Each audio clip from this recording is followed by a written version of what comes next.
आज माझी एक्स्ट्रा कामं होती ना ती करायला घेतली. तर इथे सर्वात पहिले ना मी कढीपत्ता धुवायला घेतला. तर सकाळ सकाळ मी विचार केला ऊन मस्त येते 7 वाजता तर गॅलरीमध्ये छान ऊन येते माझ्या. मग हा कढीपत्ता जर मी आता धुवून ठेवला ना गॅलरीमध्ये तर म्हणजे दुपारपर्यंत व्यवस्थित सुकून जाईल आणि मला यूज करायला लवकर होईल, असं एका दिवसात काम होऊन जाईल. मग कढीपत्ता सुकते तोपर्यंत मी इथे नाचणी धुवायला घेतली. तर योहांचं पीठ संपलेलं आहे नाचणीचं आणि आता पुन्हा बनवायचं आहे. त्यासाठी मी इथे नाचणी स्वच्छ धुवून घेतली 5-6 पाण्याने आणि मग ह्याला पण आता सुकून घेणार. तर म्हणजे थोड्या वेळ आता उन्हामध्ये ठेवणार, नंतर मी फॅनवरच सुकवणार आहे.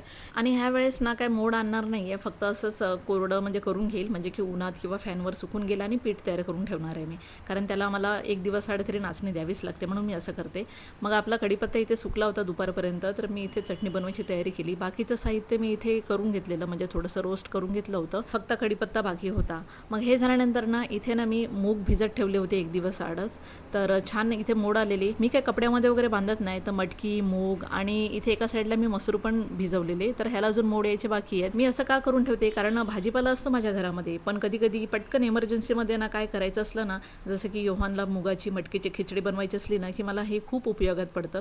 आणि म्हणून मी एका आठवड्याचं हे सगळं प्रिपेअरिंग करून ठेवते, जेणेकरून मला घाई होत नाही आणि घरात पण म्हणजे सहजा सॅलड वगैरे बनवायचं असलं तरी पण यूज होते मला. मग त्यानंतर ना मी इथे चटणी पण बनवली होती, तर ती पण मी डब्यामध्ये भरून घेतली. थंड झाली होती छान. आणि एवढी का बनवलेली आहे, कारण मला ऑर्डर आहे म्हणून मग जास्तच प्रमाणात बनवली आहे मी.